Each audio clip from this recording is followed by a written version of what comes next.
नगर खजुरा गांव में लाला सेठ नाम का बहुत बड़ा व्यापारी रहता था। वो केसरी प्रसाद नाम के एक छोटे से जलेबी वाले से बहुत जलता था, क्योंकि वो बहुत अच्छी जलेबियां बनाता था और पूरे गांव में घूमकर जलेबियां बेचता था। इस वजह से लाला सेठ की बिक्री में कमी आ जाती है। ये केसरी प्रसाद पूरे गांव में घूम घूम कर जलेबियां बढ़ता फिरता है और यहाँ मेरी दुकान पर ग्राहक कम हो जाते हैं। इसे तो मजा चखाना ही पड़ेगा। प्रसाद सुनो, अगर तुमने यह जलेबियों का धंधा बंद नहीं किया तो तुम सोच भी नहीं पाओगे कि मैं तुम्हारे साथ क्या कर सकता हूँ। केसरी प्रसाद, तुम अपना यह जलेबियों का धंधा छोड़कर कुछ और काम शुरू कर दो। देखो सेठ, मैं अपना धंधा नहीं छोड़ सकता। मैं जलेबियां बेचकर ही अपनी बेटी का फीस भरता हूँ और अपना घर चलाता हूँ। मैं अगर यही धंधा छोड़ दूंगा तो मैं क्या करूंगा फिर? अगर तुम्हें मेरे धंधे से कोई दिक्कत है तो तुम ही अपनी मिठाई का धंधा बंद करके कोई और धंधा शुरू कर लो। इस बात पर केसरी प्रसाद लाला सेठ और भी ज्यादा चिढ़ जाता है और वहाँ से चला जाता है। इस केसरी प्रसाद को अब मजा चखाना ही पड़ेगा। कुछ दिनों बाद, पिताजी, हमारे स्कूल में कल एनुअल फंक्शन है और सबका खाना भी वहीं पर होगा। अच्छा ठीक है मेरी राजकुमारी। हाँ, तो आप कल 4 बजे स्कूल में आ जाना। लाला सेठ का बेटा गुड्डू भी झुमरी के ही स्कूल में पढ़ता है, तो वहाँ पर लाला सेठ भी पहुँच जाता है। उसके आदमियों को कहलवा कर वो झुमरी के खाने में कुछ मिला देता है।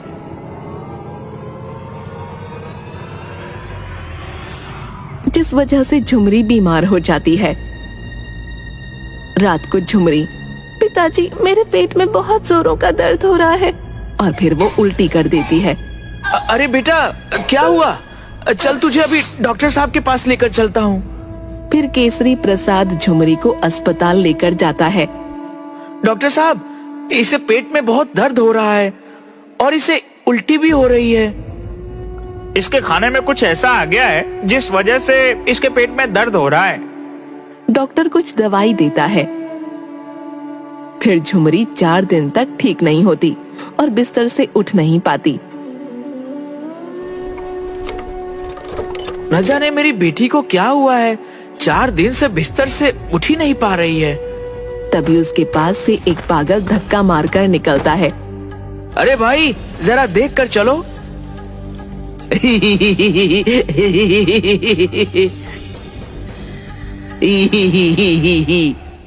तुम्हें खाना है तो खा लो।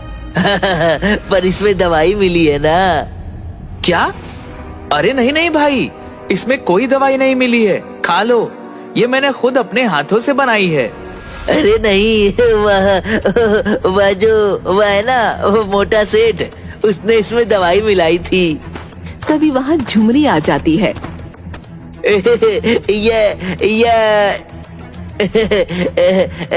इसी ने तो मिलाई थी ना उस दिन। क्या? किसने मिलाई थी दवाई?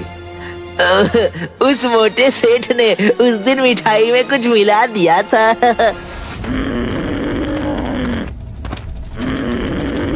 लाला सेठ, लाला सेठ, अपने घर से बाहर निकल। अरे क्या हुआ केसरी प्रसाद? कोई दूसरा धंधा करने के लिए पैसे मांगने आए हो क्या? चलो, देर से ही सही, पर तुम्हें अकल तो आई। और फिर केसरी प्रसाद लाला सेठ को एक थप्पड़ मारता है। दोनों में कड़ी हाथापाई होती है। फिर हाथापाई में लाला सेठ केसरी प्रसाद के पेट में छुरा घोंप देता है और केसरी प्रसाद की जान चली जाती है। गांव के सभी लोग ये होता हुआ देखते हैं, पर कोई भी लाला सेठ के खिलाफ गवाही नहीं देता। झुमरी अनाथ हो जाती है। उठो बाबा, मुझे कंधे पर बैठाओ ना बाबा, उठो, अब मैं क्या करूंगी आपके बिना। वो बहुत रोती है, पर उसके पास कोई नहीं होता। वो बैठी हुई उसके बाबा की कही हुई बातों के बारे में सोच रही थी कि कैसे उसके बाबा उसे प्यार से अपने कंधे पर बैठाकर मेला घुमाने ले जाते थे और जलेबियां खिलाते थे। ये सब बैठकर वो सोचती रहती है। फिर झुमरी बड़ी हो जाती है झुमरी एक दिन कुएं से पानी भरने जा रही होती है। तभी लाला सेठ की नजर उस पर पड़ती है। वो उसे गलत नजरों से देखता है। झुमरी के पास उसे हाथ लगाने के लिए बढ़ता है। तभी झुमरी उसके सिर पर पानी का घड़ा फोड़ देती है। वहाँ खड़ी सभी औरतें ये देखकर हंसने लगती हैं। अरे वाह रे झुमरी, अच्छा हुआ, इसे तो ऐसे ही मारना चाहिए। फिर सभी औरतें मिलकर उसे मारने लगती हैं। इसे तो ऐसे ही मार पड़नी चाहिए। अरे वाह, मोटे सेठ को माल पड़ी, माल पड़ी। मोटे सेठ को माल पड़ी, बड़ा मजा आया। झुमरी, तुझे तो मैं छोड़ूंगा नहीं। अरे चाचा, नहीं तो और भी मार पड़ेगी। लाला सेठ कुछ बड़बड़ाते हुए वहाँ से निकल जाता है। अगले दिन गांव में फिर से वही पुरानी जलेबियों की खुशबू आने लगती है। वही पुरानी प्रसाद काका की जलेबियों की खुशबू। फिर वो बाहर निकलकर देखता है तो झुमरी जलेबियों के ठेले पर जलेबियां लेकर बेचने निकलती है। देखते ही देखते झुमरी की बहुत सारी जलेबियां बिक जाती हैं। अरे वाह बेटा, तुम्हारी जलेबियां तो प्रसाद की जलेबियों से भी बहुत स्वादिष्ट है। अरे वाह जलेबी, मैं तो आज जलेबी खाऊंगा। जलेबी ई ई ई ई ई। और अजीब तरह से जलेबी खाने लगता है। खाते खाते उसे लाला सेठ दिख जाता है तो वो लाला सेठ के ऊपर जलेबी फेंक देता है। बिल्कुल इस तरह फेंकता है जैसे किसी कुत्ते को रोटी डाल रहा हो, और कुत्तों की तरह हाथ करके।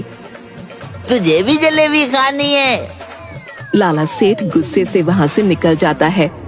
झुमरी के ठेले पर बहुत भीड़ आने लगती है और ये सब मिठाई वाले लाला सेठ को रास नहीं आता। वो कुछ गुंडे झुमरी को उठाने के लिए भेज देता है। आज तो वो झुमरी मुझसे नहीं बचेगी।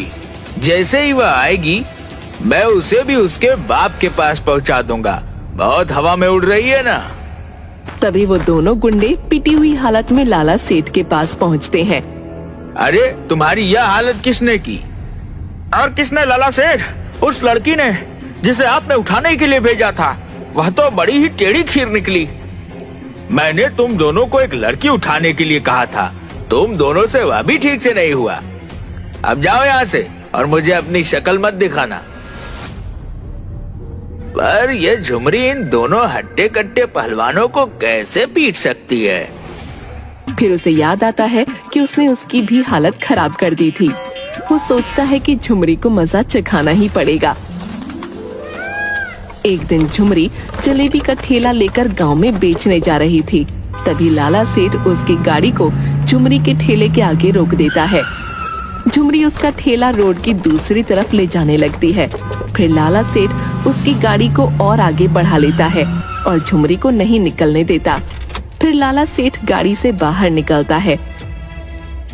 ए झुमरी, देख, तेरी मेरे सामने कोई औकात नहीं है। तू चुपचाप अपनी जलेबियों की दुकान, अरे नहीं, अपने जलेबियों का ठेला लेकर यहाँ से दफा हो जाओ और अपने ठेले को बंद कर दे। नहीं तो मैं इस ठेले को और तुझे कहीं का नहीं छोड़ूंगा। झुमरी आगे आती है और लाला सेठ की गाड़ी का कांच फोड़ देती है। अब देख, तेरी गाड़ी की औकात तो मेरे ठेले से भी बदतर हो गई। और उसके मुंह पर पैसे फेंककर, ये ले पैसे और जाकर अपनी गाड़ी ठीक करवा ले। और अगर चाहिए तो मुझे बोल देना, टिप भी ले ले, काम आएंगे। मोटे सेठ की गाड़ी टूट गई, मोटे सेठ की गाड़ी टूट गई। लाला सेठ आग बबूला होकर वहाँ से निकल जाता है। रात को एक नकाबपोश झुमरी के ठेले और उसके घर को आग लगाने के लिए पेट्रोल छिड़कने लगता है। आज तो यह झुमरी नहीं बच पाएगी। और माचिस जलाकर घर पर फेंकने ही वाला होता है। तभी पीछे से वो पागल उसका हाथ पकड़ लेता है। नकाबपोश उस पागल को धक्का देकर नीचे गिरा देता है। तभी झुमरी वहाँ आ जाती है। देखो, यह तुम्हारे घर पर आग लगाने वाला था। मैंने इसे पकड़ लिया, मैंने चोर पकड़ लिया। और फिर झुमरी उसे थप्पड़ लगाती है और उसका नकाब निकालती है। तो वो कोई और नहीं लाला सेठ होता है। लाला तू इस हद तक गिर जाएगा, मैंने ये सोचा भी नहीं था। जो किसी की जान ले सकता है वो कुछ भी कर सकता है। ए झुमरी, तुझे क्या लगता है मैं तुझे ऐसे ही छोड़ दूंगा? तुझे तो मैं तेरे बाबा के पास पहुंचा कर ही रहूंगा। उसे भी मैंने बहुत धमकियां दी थी, पर वह सीधी तरह नहीं माना।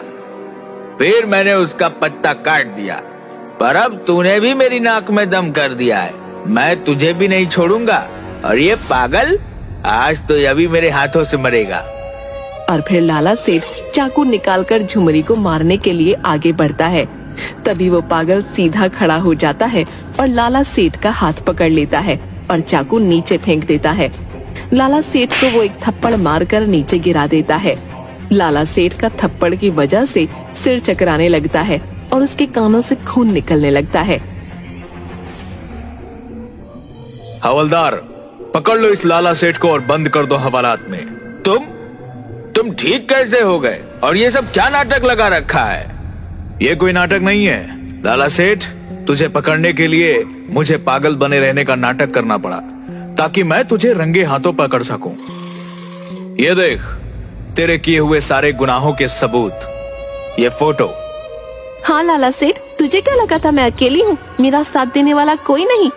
जब तूने मेरे पिताजी को दुकान बंद करने के लिए धमकाया था, तब मैं अकेली बगीचे में बैठी हुई रो रही थी। तब इंस्पेक्टर जुगनू मेरे पास आए और मुझसे पूछा। अरे क्या हुआ गुड़िया रानी? कुछ नहीं, वो मोटा मिठाई वाला, वो मेरे पिताजी को रोज धमकाता है और उन्हें जलेबियां बेचने के लिए मना करता है। उस मोटे सेठ की वजह से मेरा भी कोई दोस्त नहीं बनता। अच्छा, तो आज से मैं तुम्हारा दोस्त, पर तुम्हें उस मोटे सेठ को पकड़ने में मेरी मदद करनी पड़ेगी। तभी से मैं पागल बनकर तुम्हारे खिलाफ सबूत इकट्ठा कर रहा था। फिर कुछ दिनों के लिए काम की वजह से मुझे बाहर जाना पड़ा, पर जब मैं गांव में आया तब मुझे पता चला कि झुमरी के पिताजी की किसी ने हत्या कर दी, पर तुम्हारे खिलाफ किसी ने भी गवाही नहीं दी। तभी से मैं झुमरी की मदद करता हूं, और तेरे उन भाड़ों के गुंडों से भी मैंने ही इसे बचाया था।